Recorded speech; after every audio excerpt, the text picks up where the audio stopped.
The diner is open for business. Is the new Pixar movie Elio actually good, or is it another bad movie? Plus, we'll give our thoughts on the latest conflict between Israel and Iran, plus the F word heard around the world. This is episode 10 of Burgers and Fries at the Diner.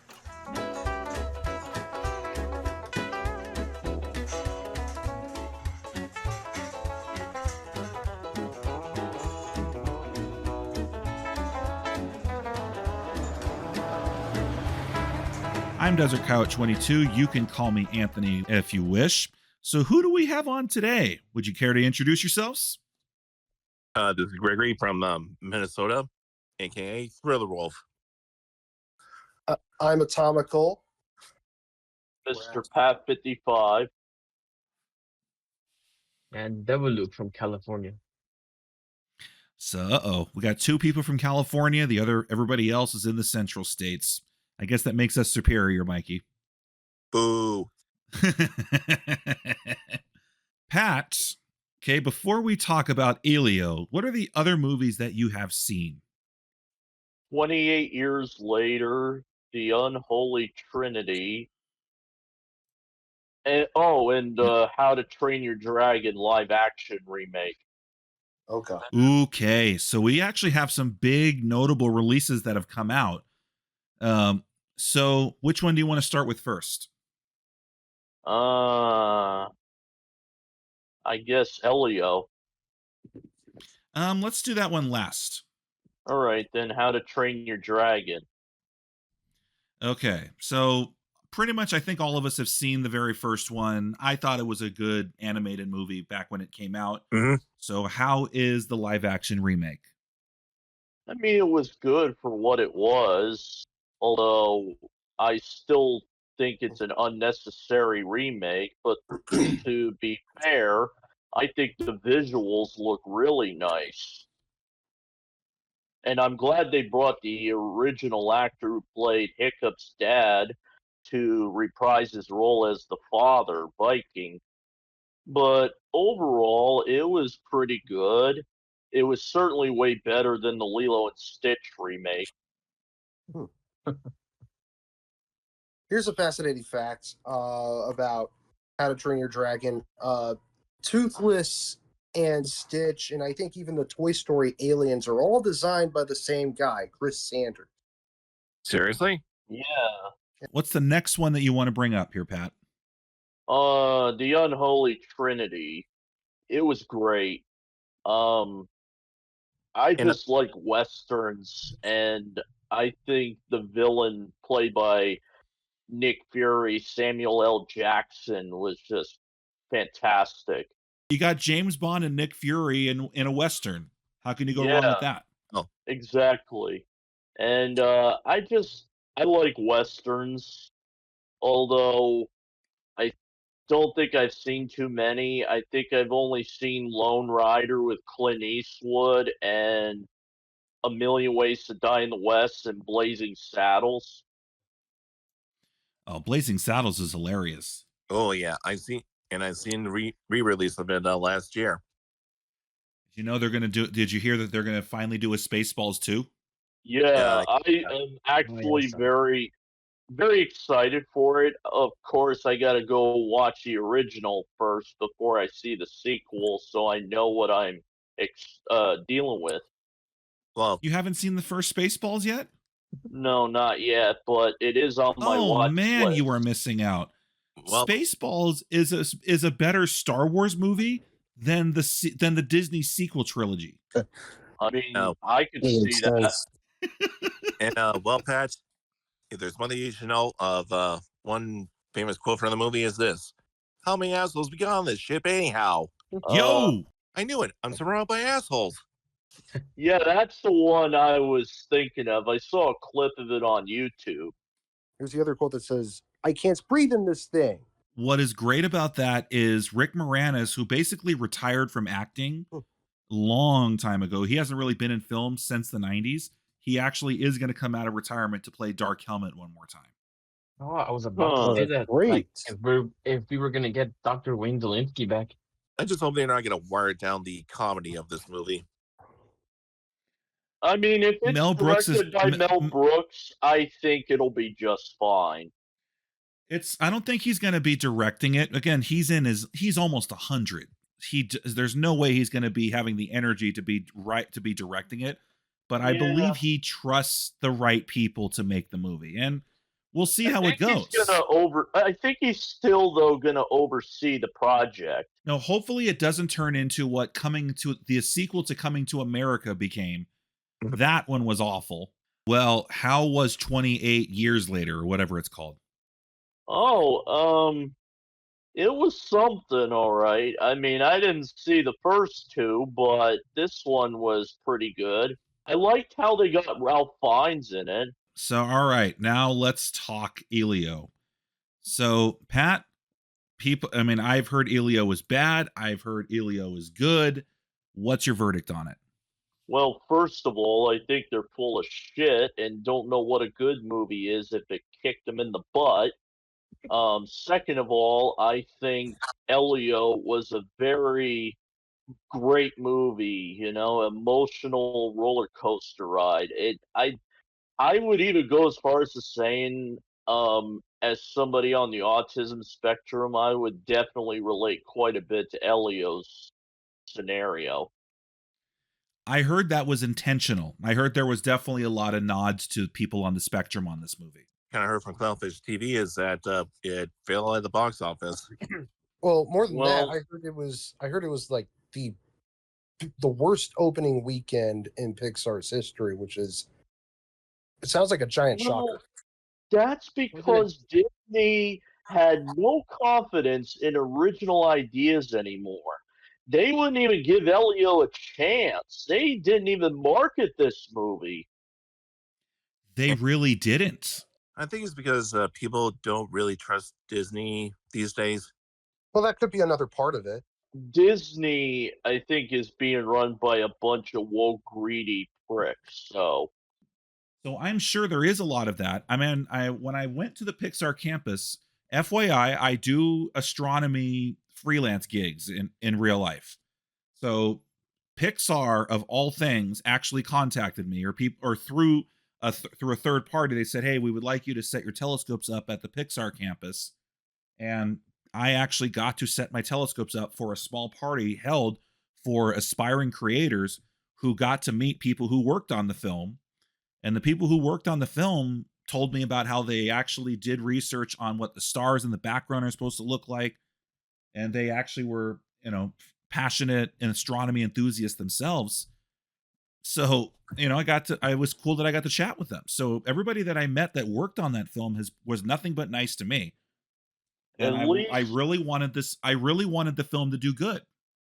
Yeah, and look at it this way. At least you didn't have to worry about having to use a park-owned telescope and worry about having to wait for the sun to go down like you said in your daylight savings time video.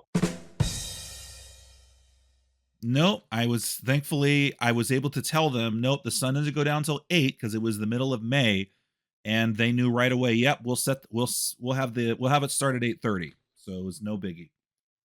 Yeah.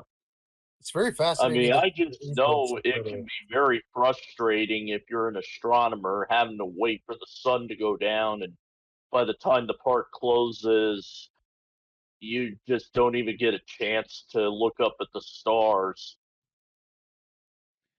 Yep, that's my LA job in a nutshell during the spring and summer months. And I have to tell all the people, you visited on the wrong days. If you want to stargaze, come back in the winter. Did you say stargaze or stargaze? Oh my God, come on. Grow up, you guys. He started it. Greg, do you like fish sticks? I'm not going to that one. I got it. Greg, you can fit 63 Earths inside Uranus. 64 if you relax. Oh. Well, here's the thing, Greg. The most interesting thing about the planet is that it's sideways, and astronomers actually think that many impacts caused it to turn over on its side. So it is safe to say, Greg, that Uranus took a massive pounding. Oh my God. Very much so. You want to keep going, Greg? Okay, let's just move on. Oh Lord. You make fun of astronomy, that's going to happen. Anyway, so now we got to go into a more of a serious topic, although we can definitely laugh about this if you would like to. And of course, we got to mention the Israel-Iran war, which, depending on who you're talking to, was either going to be, oh my God, it's World War III. Oh my God, why are we in World War III? Or it was, oh, ceasefire, 12-day conflict over. Like, depending on who you talk to. So I was right off the never bat, really worried about there being a World War III. I don't think we're quite there yet. not even close. If this was going to be a conflict basically that stayed between Iran and Israel, Israel has the military power, the air superiority. Iran doesn't really have all the missiles. So if nobody really joined in the conflict on Iran's side, it was pretty much in the bag. It was never, ever going to end well for Iran. Even though I'm Sarah the right, I'm not with no one's side on this. And you don't have to be. I completely get the sentiment of people saying, no, I don't support either side. I don't want us in any foreign wars. Trump said we were not going to get involved in any new wars. Like, I 100% get that sentiment. I get it. Yeah, and the thing is that this was so much closer to another, seemingly endless war in the Middle East than it ever was to World War III. For it to be World War III, it has to involve almost, if not the entire world, just like World War II was. And yeah, of course, there was a lot of people thinking, oh my God, this is going to be 2003 again. This is the Iraq weapons of mass destruction bullshit all over again. Yeah, there was an understandable fear that we were just in a slippery slide to that. But, I was concerned. But the thing is that we actually, things turned out much better than I actually expected.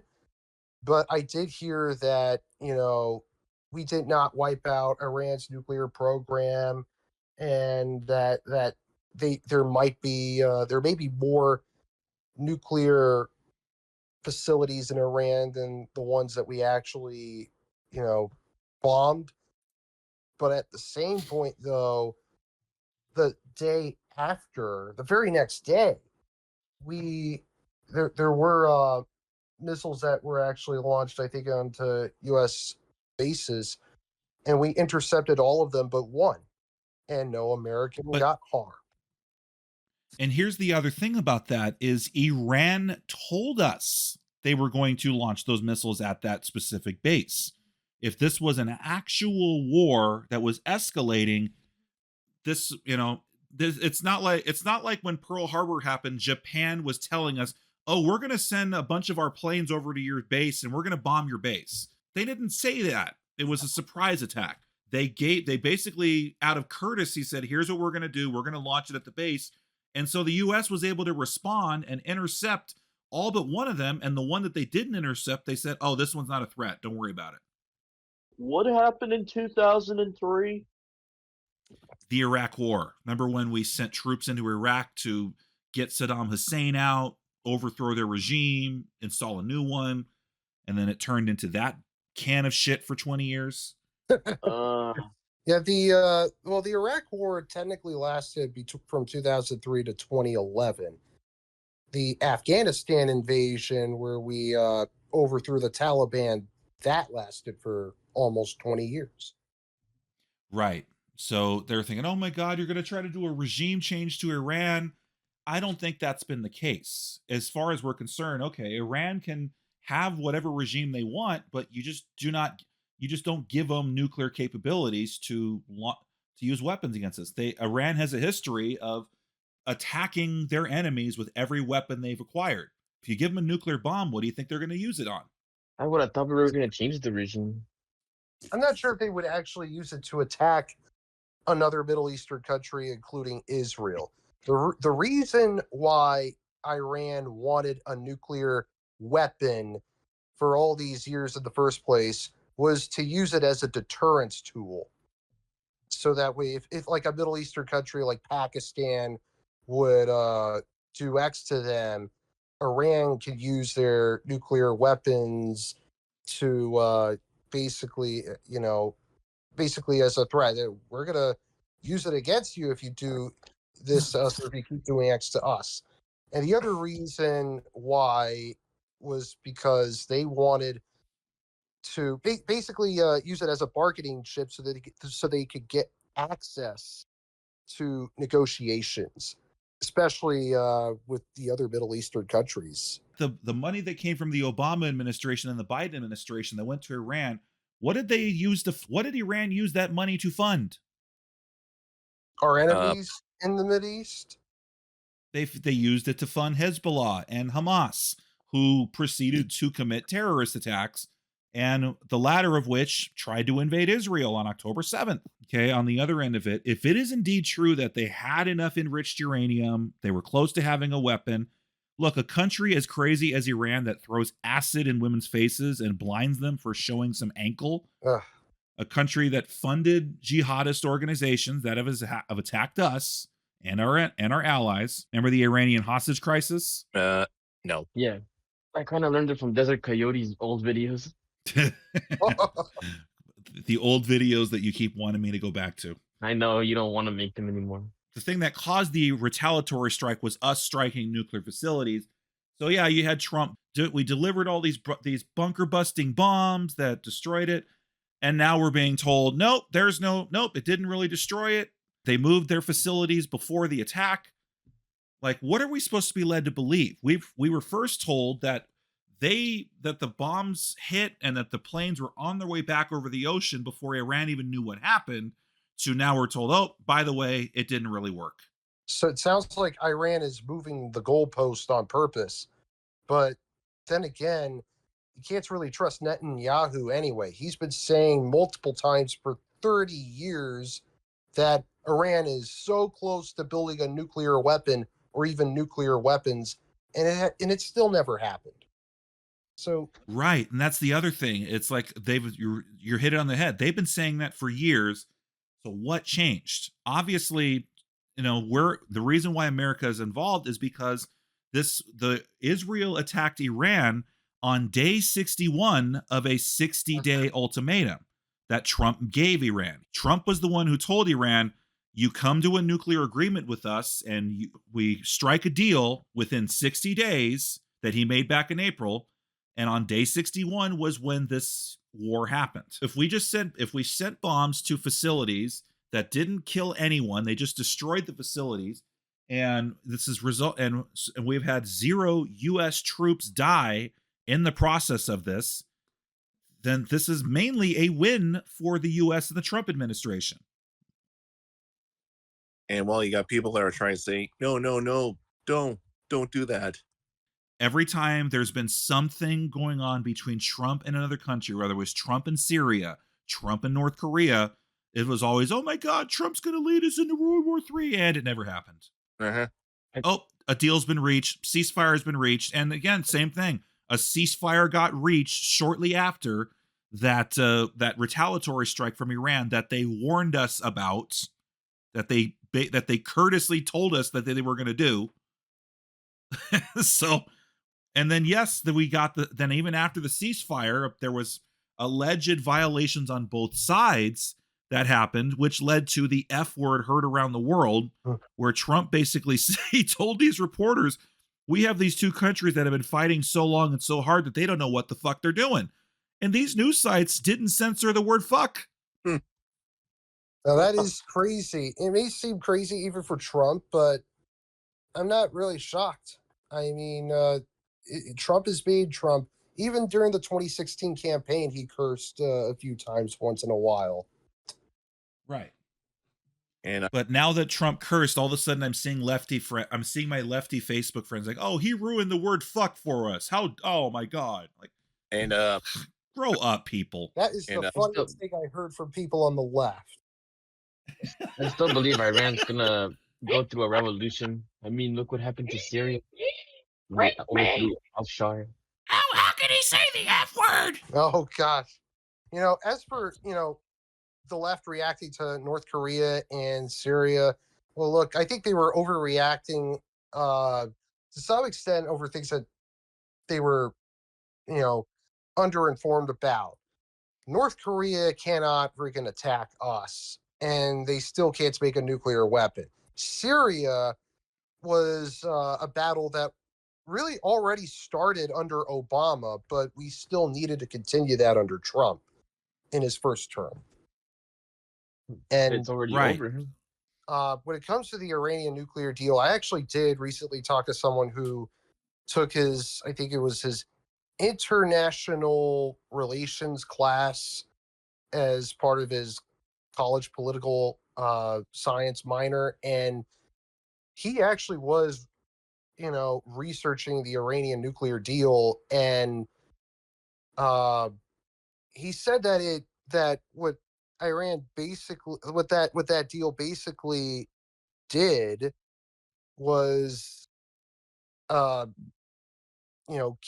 that they gave Iran other avenues to the negotiation and trade tables with not just the other Middle Eastern countries, but with other parts of the world instead of just being ostracized all the time. But of course, Trump came in, and during his first term, he completely tore it apart. And now Iran is on track to, at some point making a nuclear weapon again.